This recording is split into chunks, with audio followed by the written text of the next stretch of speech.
Hi, everyone. Welcome to Merch Money. It's been way too long, 2 whole weeks. I hope everybody had a great Christmas and a happy New Year. We're happy today to have Teresa Rose on the show.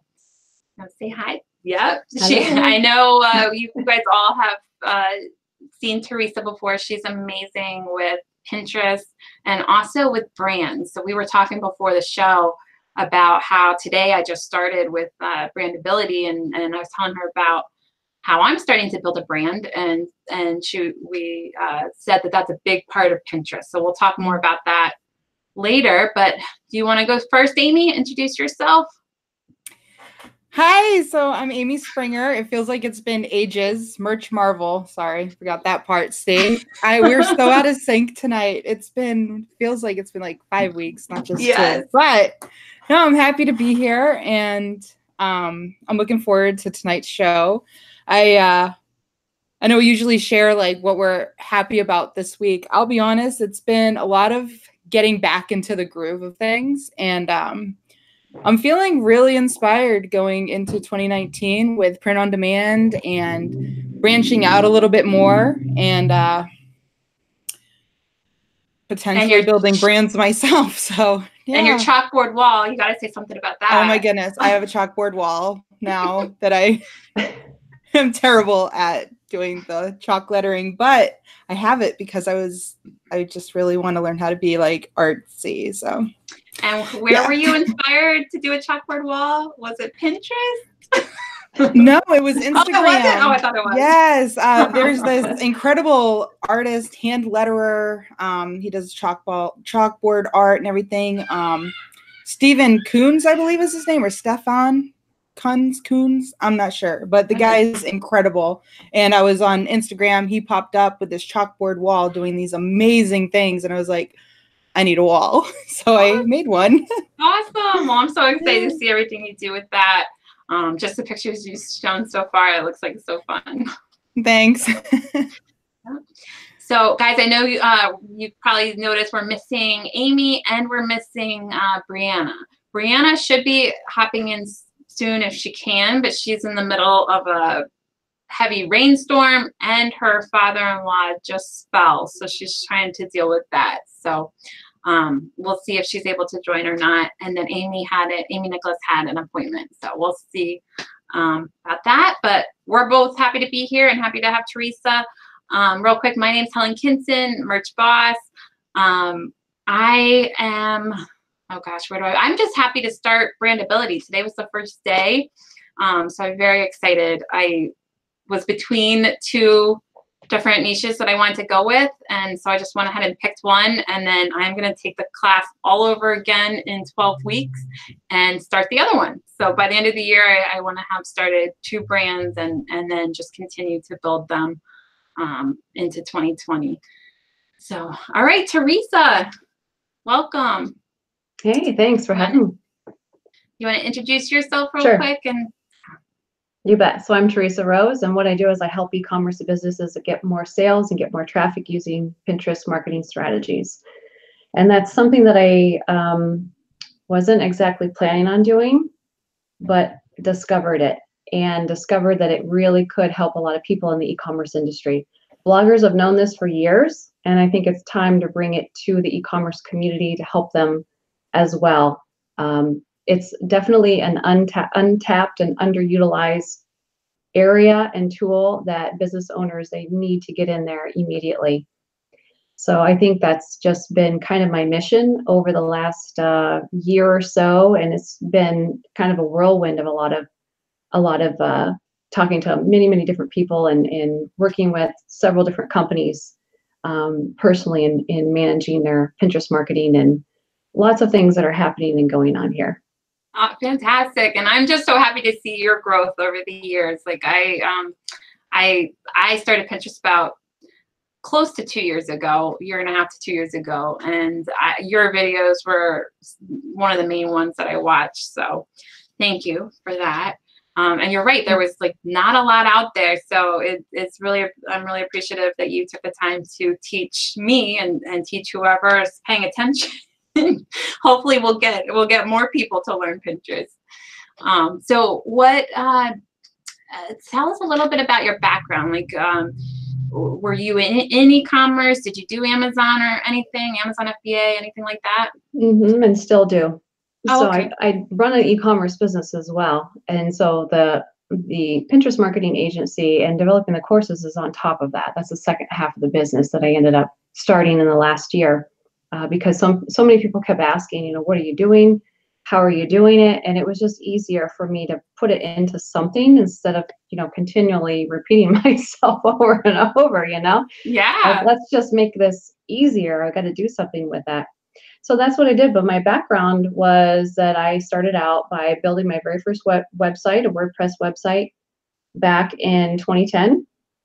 And then I started focusing on a niche area and blogging, and did a lot of blogging. And I realized, wow, okay, people are wanting to read these things that I was writing to help them. And then ended up with, all right, I'm not sure how to monetize this now.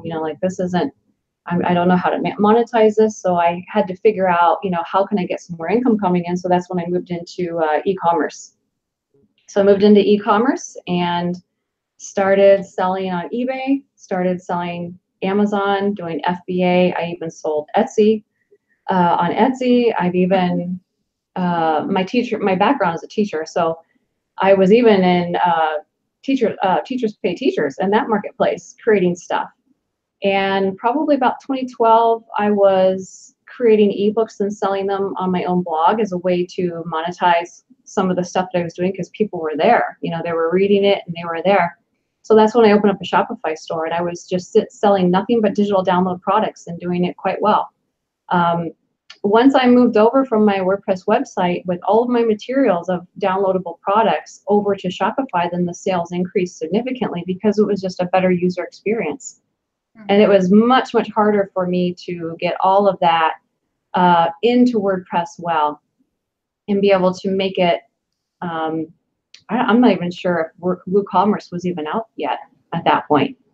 They may not have been. That would have been easier than the way I was having to do it. But I moved over to Shopify, and that was the beginnings of my Shopify store. And I've had a store ever since, and have been selling there for a long time as well. Lots of variety of different things. So that's kind of the background of being in the blogging world first, and then moving into e-commerce. And now I'm pretty well versed in both worlds, actually. And what happened with Pinterest is I began seeing through Google Analytics the traffic and paying attention to where it was coming from. And the majority of it was Pinterest. Wow. But the problem was I was doing nothing on Pinterest. I did not do a thing there. I didn't even have an account on Pinterest. And I could not figure out how people were doing this. So I started then investigating into Pinterest to find out what's going on. So I started looking up my domain name in Pinterest, and I found all kinds of crazy things that people were saving that they wanted to read later off of so many blog posts and articles and things. And those were the traffic drivers coming in that didn't cost me a dime. Wow. And then I realized, wow, this is all organic. That's amazing to me. Yeah. And my mind and a blog was so focused on Google. And then the number one traffic driver that was actually coming in was Pinterest, and I wasn't doing anything.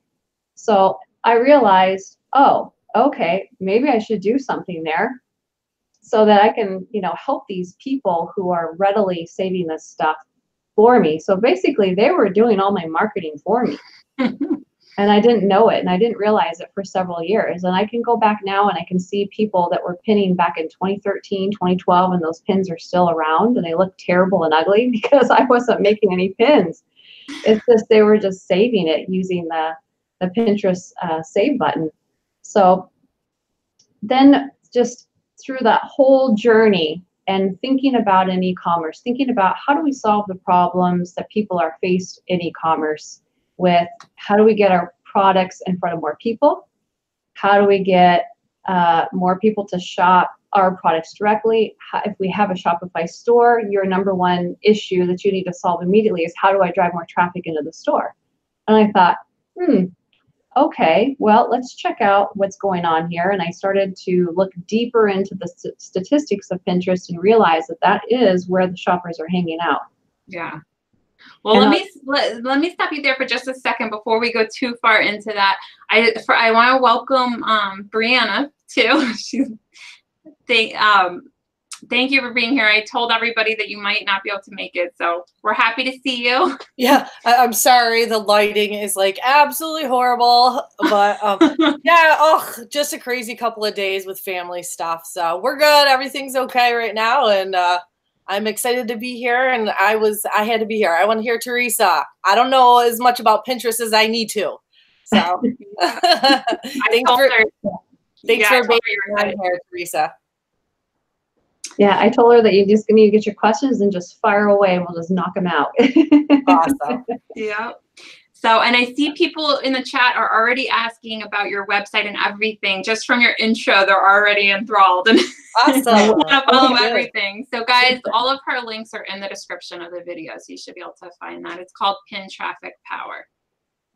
Yeah, we've just barely scratched the surface. Yeah, I know. And they're already like, oh my gosh, we gotta follow you. But I love your story so far, and we'll get right back to it. But I just wanted to say, like, some people, they get so worked up, like, how do I start a business? What do I do? And it's like, you just gotta start somewhere. Like, you had no idea when you started your blog, I'm sure, that you would be doing FBA and you'd be doing Pinterest. Right. You didn't even, it wasn't on your radar. So you never know where you're gonna go, but just start something. That's right. And then you'll go from there. I mean, I didn't know I would do merch. It didn't exist yet. I did FBA and then, found merch after it was created. You can't start merch before it even existed. So yeah, you just never know. That's right. And so back then, all I was concerned about in the moment and was worried about is, okay, the brakes just went out of my car. How am I going to pay for that? Mm-hmm. That's where I was at. And so that's probably where a lot of people are sitting at right now. And that's how they're feeling. And, just taking a step forward and just keep taking those steps forward and you will do it. You will get there. You just have to keep pushing through. You got to keep fighting. And it's worth a fight. It's worth a fight. So you've got to stay in the game. Most people, they'll bag out too soon. Like right before they have their breakthrough, they bag out, they quit. All right. So when things are getting really tough and rough, that means you need to stay in there because you're just about ready to have another breakthrough. I love that. And Teresa, do you feel like a lot of it has to do with just consistency too? Like I think sometimes we underestimate how grueling the consistency can be, but that's really the key to anything. I'm sure you're going to share with Pinterest, but with social media, with search engines, like rinse and repeat, rinse and repeat. You got to keep doing it. You got to keep at it. You got to be consistent. And then the fruits of your labor will begin to develop. Yeah. Yeah. Consistency is going to be the #1 key to being successful at whatever it is that you're working on or doing. It doesn't matter what it is. If you're selling in a marketplace in your store, I don't care what it is. It's got to be consistent where you're doing this month after month. And Pinterest is the same, but Pinterest actually rewards you for your consistency. That's what the algorithm does. So the algorithm in Pinterest is called the Smart Feed. And what this is it's the 3rd largest search engine in the world. So we have Google as #1, YouTube is #2. Well, YouTube is owned by Google. #3 is Pinterest. So it's the 3rd world's largest search engine. Pinterest is not really a social media site. So can I stop you right there? Because that's huge. That is huge. That's above Amazon. Did you guys hear that? Why are we not all on Pinterest? And it's the only thing. It's the only thing other than YouTube that really is just like stays there year after year after year. It's not like an Instagram or Facebook post where it's gone the next day. Like this stays there. I'm sorry to interrupt you. I just wanted to emphasize, like, that's crazy for the viewers. Like you guys, we need to be over there actively. So with the search engines are based around SEO, around keywords. And so that's what Pinterest is. So if you're not doing keywords, you don't know how to do keyword research, if you are not doing SEO everywhere on your profile, on your title of your boards, on your board descriptions, and every single pin description, then you're not leveraging it completely because it's a search engine. So keywords, keywords, keywords have to be everywhere. And that is really the secret behind doing well on Pinterest because it's a search engine. That's the number one thing is the SEO. Number two would be your images. So if everyone is worried about do my pin images look perfect, actually it's not as important as your keywords. And you're sort of missing what is the most important element. So while consistency is definitely important in seeing success, it's even better if you can be consistent in doing the right things that will be the most effective. And you just repeat that month after month after month. And that's where you have to put all of that together and say, okay, what am I supposed to be doing on Pinterest? And now that I understand and know it better, I can execute it consistently. So those are the two pieces of the puzzle that go hand in hand, is understanding how the search engine works, how to work it in your benefit, and then do it consistently. Yes. And we were talking right before the show about that, where I was telling her that I had pinned straight from merch. So there was a shirt or straight from Amazon, and you just hit the Pinterest thing. It just shows the mock-up of the shirt as it is, and it just has the title basically. And those would get like, 5 to 10 shares maybe. And then I did one where I really took my time, did a place it image, made it look really nice, mock-up, really paid attention to keywords, used hashtags, all of that. And it got 26,000 shares, and it's only been up for a month. So I'm like, wow, okay, it makes a big difference. Yeah. The mock-ups do help because it helps people envision what it would look like if you wear it, for clothing especially. It's very, very important for clothing. Does it have to be perfect? No. But I would take your pins a step further now. Okay, so the mock-up image is one step of having a nice, appealing image. Hopefully the person is smiling, they're happy, because you want that association with your brand. If you want your brand is all about helping people feel good about who they are, you want to have models that look happy, that look upbeat. So that's important too. You don't want to choose someone who's frowning or not smiling, because that is a mood or an emotion that is now going to be in association with your brand that you don't want. Unless you are a brand that is doing something different. Maybe it's more of a grunge feel to it, and that maybe that would be appropriate. So, it just depends, but you want to consider the mood of what's going on, and is that representing your brand fully. But there are other elements that you need on your pin, which is called text overlay. And that text overlay needs to be short and to the point.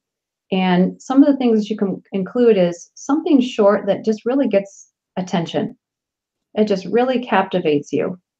You can experiment and include other text overlay on pins. I wouldn't do it on all of your pins, but some of the other elements that you might want to include for your text overlay could be customer reviews, if you have any. If you've been in Amazon and you received an Amazon Choice Award or any kind of a special label on one of your products, include the image, because that's showing trust and you're building trust there. A lot of people have trust with Amazon. So you want to display that. Other things that you might want to include would be maybe 2 or 3 bullet points. That is the benefits. What are the benefits of this product? How does it solve a problem? What is it? How is it going to help people enhance their lives? And yes, you can do that with a t-shirt. One of the companies that I talked about last week that is really interesting in apparel is Life is Good. The Life is Good company is pretty cool. And they started with just t-shirts, just graphic t-shirts. And those graphic designs are not even really that, spectacular, to be honest with you. I know of a lot of people who are in print on demand and merch who are really, really good graphic designers that could probably do even better than what they are. So to me, that was proof of concept of, it's not all just about the design on the shirt for why they're buying the shirt. There's more to it, and it's the brand that they're buying. It's because they relate to it, they identify with it. And then when you look deeper into, you know, what is this brand about? It tells you that they are about optimism. And then they go on further and they tell people about their philosophy. And then people look at that and they say, oh, you know, that aligns with what my philosophy is. And they share with how they can spread that optimism.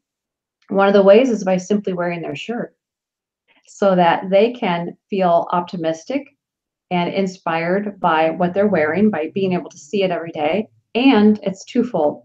Other people see it too. So now you're inspiring others at the same time. So to people, you know, that's very compelling for them, for why maybe they would want to buy from that brand, is it helps me and it might help someone else. And then they took it a step further and they said, well, you know, 10% of the proceeds goes to this foundation. So now if I buy the shirt, I'm helping myself, I'm helping others who see the shirt, and then I'm helping other people again because 10% of the proceeds goes towards this foundation. I mean, that's huge to have all of those layers and layers upon layers of benefits. And that's what the brand is about. And that's why it's good to have your own brand, because you can't do that on Amazon. You can't do a proceeds go somewhere. No, you need to have, you can do that if you have a Shopify store very easily. Yeah. And I'm seeing a lot of, so a lot of the e-commerce businesses that I work with, they all have Shopify stores mostly. I mean, that's kind of become the standard industry. And some of them do have foundations that they've either created themselves, or they have a foundation that they absolutely love, and then they donate a certain percentage of proceeds to go there. And that is huge. People will go there to buy simply just for that reason too. Yeah. I mean, it's not their first reason, but it's a reason to tell themselves, well, I bought this product and it's going to help these people with this foundation. So if I wasn't supposed to be spending money this month and I need to go tell my spouse, hey, this is what I bought, and it's going to help these people, you know, you have an excuse or a reason for why you purchased what you did. So it helps in a lot of ways. But that's an example of an apparel brand, and you can take a look at how they're able to sell these shirts that are very simple, and they're $28 a piece before shipping. So they're able to keep their prices up high because of their brand, and people are more than happy to pay those higher prices. So that's the importance of the brand. And now they're starting to get their pins looking better on Pinterest. They were not so great from what I was seeing in the past, but now they're starting to get that a little bit better. Awesome. Well, real quick, I just wanted to ask you about the actual pins. So you were saying to do a text overlay, and you were saying to include bullet points and things like that. What do you use? Do you use Canva, or what do you use to make the pins? What program? So primarily we use Canva, and we use Stencil. Okay. Which is really getstencil.com. And so for me and I have a team of people. I actually have people that do nothing but create pins. And I've got one that works full-time, does nothing but create pins. Nice. And they have access to all of those, and that's good enough. You really don't have to do Photoshop or Illustrator. You don't really need to get complicated software if you don't want to. Just, you know, use something simple like that. Yep. And that will work great for you. I loved Canva. That's awesome. One question I had when I was trying to figure out what mock-ups to use is, some people say Place It is good because it's like the lifestyle mock-ups and things like that. And then some people swear by more like what Etsy looks like, where it's just like a shirt with like shoes and things around it, like just on the ground. What do you think is better? Like what have you seen work the best? I've seen both do well, but Etsy does have some really good mock-ups that you can adapt with keywords easier. Okay. Because they have, so with my keyword research that I've done, I've seen where people are specifically looking for a fun t-shirt with Converse. So they really want to see a cool t-shirt with Converse shoes here on the side. And what does that look like put together as a whole outfit? That's what they're looking for. So if you can use those images on Etsy, so they figured this out. The Etsy people are pretty smart. And if you have your shirt and then you've got a pair of Converse over here, you've got a pair of jeans, or jean shorts, whatever. That's what people are looking for. And now you can actually include all of those keywords in your pin description.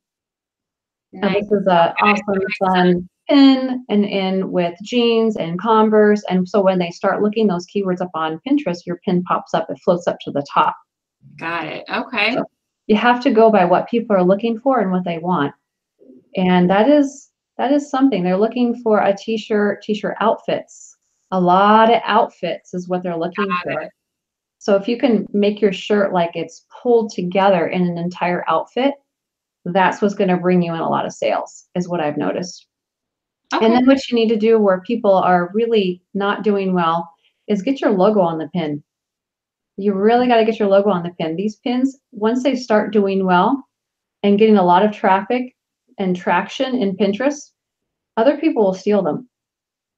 And if your logo is not on there, you go to report it to Pinterest, it's very hard for you to prove that, yeah, that's my pin.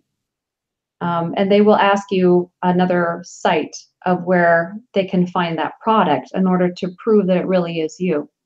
But also because your logo needs to be in front of people 1,000,000 times over so that they can remember who you are. And they can start looking for you and purposely typing you into the search engine. So that logo is important. The last element that needs to be on the pin for all product pins is a call to action. And I prefer to create a call to action that looks like a button. Those work really good because they'll click on it just like they would click on a buy button. And I just say, buy now. Now, if you're directing it to Amazon, say buy now on Amazon or buy now from Amazon. And include the word Amazon there because most people have a positive association with Amazon. Like, oh yeah, I got to go buy some stuff anyways from Amazon. So I'll just add that to the shopping cart. I want to go check it out, see what it looks like. So that call to action on your pin is very important. And Pinterest even tells people that they need a call to action on the pin. So if you look through, some of the stuff, if you read through the material that they have available to the public for Pinterest for business, that's one of the things that they talk about of how to, create your pins in a way that are very compelling, especially product pins, and that your call to action needs to be on there. So a lot of people think, well, but that's just too aggressive or it's too spammy. Your products on Pinterest is not spam. It is not spam. I don't know why people have that impression that they think if I'm, you're a business. Yeah. People want to know who you are. They want to know what you have to offer, and they want to know how's it going to help me. I think sometimes it's a blanket statement that people use no matter what it is. If it's just something that's not of interest to them, I've noticed that they just say, it's spam. Well, did you read it? Because there's content or there's a beautiful pin there or, there's information there. So I think the use of the word is overused, for sure. Yeah, that's not what spam it's not means. Spam, yeah. No. Yeah, people go to Pinterest specifically because they want to buy stuff. Pinterest has said that. Like it's a search engine more than just a social media site. Absolutely. I think about my years on there as Teresa's talking about just things in my own personal life. I almost always have started at Pinterest and ended up making purchases from things I have found on Pinterest. So, Yeah, they're planners. People on Pinterest are planners. That's where they go to plan everything, all their life events, everything, their seasonal shopping, they plan ahead. So I think I've seen some posts around Facebook of people talking about, when is the earliest that you get your products up for each season? And I said, you need to have your products up at least 3 months in advance. And your marketing on Pinterest needs to be at least 3 months in advance. 90 days, because that's when people are actually collecting those pins. And I think it's all year in some ways. Some people are saving it to their boards all year long. Oh, that's a great idea for back to school. And it's like January. But it's like, I always get excited because people like pin stuff to their like Christmas gift ideas or something board. And I'm like, yes. Yeah, I actually pin out all products to all holiday boards that are relevant and all